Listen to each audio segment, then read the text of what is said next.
China का plan simple दिखाई देता है, लेकिन असल में बहुत कॉम्प्लेक्स और डेंजरस है। सबसे पहले वो अपनी इकोनॉमिक पावर का यूज़ करता है। मेड इन चाइना का लेबल सिर्फ एक प्रोडक्ट का स्टिकर नहीं, बल्कि एक साइलेंट वेपन है। हर छोटी बड़ी चीज़ जो दुनिया यूज़ करती है, वो चाइना से आती है। जब आपकी डेली लाइफ उनकी फैक्ट्री पर डिपेंड हो, तो असल कंट्रोल उनके पास ही होता है। इसके बाद चाइना इंफ्रास्ट्रक्चर के ज़रिए अपना जाल फैलाता है। बेल्ट एंड रोड इनिशिएटिव एक इकोनॉमिक प्रोजेक्ट से ज़्यादा एक ट्रैप है। डेवलपिंग कंट्रीज़ को लोन्स दिए जाते हैं, और जब वो रीपे नहीं कर पाते, तो पोर्ट्स, रोड्स और एयरपोर्ट्स पर बीजिंग का कब्जा हो जाता है। ये एक मॉडर्न एरा का कॉलोनियलिज्म है, लेकिन इस दफ़ा गन्स की जगह कॉन्ट्रैक्ट्स का इस्तेमाल हो रहा है। मिलिट्री एक्सपेंशन भी उनकी स्ट्रेटजी का एक हिस्सा है। साउथ चाइना सी में फेक आइलैंड्स बनाकर बेसिस बनाए जा रहे हैं। ये सिर्फ डिफेंस के लिए नहीं, बल्कि ग्लोबल ट्रेड रूट्स को अपने कंट्रोल में लेने के लिए है। जो भी नेशन उनके अगेंस्ट खड़ा होगा, उसका ट्रेड चोक करना उनके लिए मुश्किल नहीं होगा। टेक्नोलॉजी और सर्वेलेंस उनका नेक्स्ट वेपन है। वावे और 5G जैसे सिस्टम्स के ज़रिए वो डाटा कलेक्ट करते हैं। ये सिर्फ इंटरनेट स्पीड बढ़ाने के लिए नहीं, बल्कि पूरे कंट्रीज़ के कम्युनिकेशन सिस्टम पर एक इनविजिबल कंट्रोल बनाने के लिए है। जो डेटा उनके पास होगा, वो उनकी बार्गेनिंग पावर बन जाएगा। आर्टिफिशियल इंटेलिजेंस और फेशियल रिकॉग्निशन टेक्नोलॉजी में भी चाइना सबसे आगे है। अपनी पॉपुलेशन को कंट्रोल करने के लिए उन्होंने जो सिस्टम बनाया है, देखे ने बारे में कान, उसका एक्सपोर्ट अब दुनिया भर में हो रहा है। कंट्रीज़ जो डिक्टेटरशिप या अथॉरिटेरियनिज्म की तरफ जा रही हैं, उनके लिए चाइना एक रोल मॉडल बन गया है।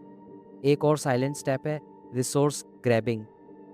अफ्रीका, लैटिन अमेरिका और एशिया के छोटे मुल्कों में चाइना माइनिंग, ऑयल और रेयर अर्थ मेटल्स का कंट्रोल ले रहा है। ये वो रिसोर्सेज हैं जो हाईटेक इंडस्ट्रीज़ के लिए ज़रूरी हैं। मतलब कल को अगर दुनिया ने सेमीकंडक्टर्स या बैटरीज बनानी हो, तो रॉ मटेरियल का मास्टर चाइना होगा। डॉलर के डॉलर के अगेंस्ट युआन को खड़ा करना भी उनका एक हिडन मिशन है। चाइना चाहता है कि ग्लोबल ट्रेड यूएस डॉलर के बजाय युआन में हो। अगर ये शिफ्ट हो गया, तो अमेरिका की इकोनॉमिक सुप्रीमेसी खत्म हो जाएगी और दुनिया के सेंट्रल बैंक्स बीजिंग की तरफ देखने पर मजबूर हो जाएंगे।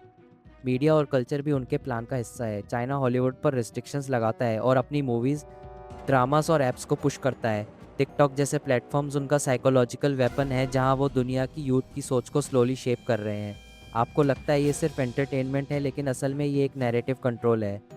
डिप्लोमेसी में वो एक न्यू पैटर्न फॉलो करते हैं। ओपन वार्स की जगह वो ट्रेड और फ्रेंडशिप के मास्क के साथ आते हैं, लेकिन जब पार्टनर कंट्री वीक होती है, तो उन्हें प्रेशर में डालकर अपने रूल्स फॉलो करवाते हैं। ये एक स्माइलिंग ड्रैगन अप्रोच है, जहाँ दिखावा अलग और नीयत अलग होती है। चाइना अपनी पॉपुलेशन का भी इस्तेमाल करता है। ओवरसीज़ चाइनीज़ कम्युनिटीज़ को एक सॉफ्ट पावर टूल बनाया गया है। यूनिवर्सिटीज़, बिजनेसेस और पॉलिटिक्स तक में वो इन्फ्लुएंस क्रिएट करते हैं। जब मिलियंस ऑफ पीपल आपके नैरेटिव के प्रोपेगेटर बन जाए, तो वो एक साइलेंट आर्मी बन जाती है। साइबर वॉरफेयर भी एक डेंजरस एंगल है। चाइना के हैकर्स दुनिया के फाइनेंशियल इंस्टीट्यूशंस, डिफेंस सिस्टम्स और गवर्नमेंट डाटा पर अटैक करते रहते हैं। हर ब्रीच उनको नॉलेज और लिवरेज देता है। ये एक इनविजिबल वॉर है जो चल रही है बिना मिसाइल्स और बॉम्ब्स के। आखिरी स्टेप साइकोलॉजिकल वारफेयर है। वो हमेशा अपने राइवल्स को डाउट में डाल देते हैं।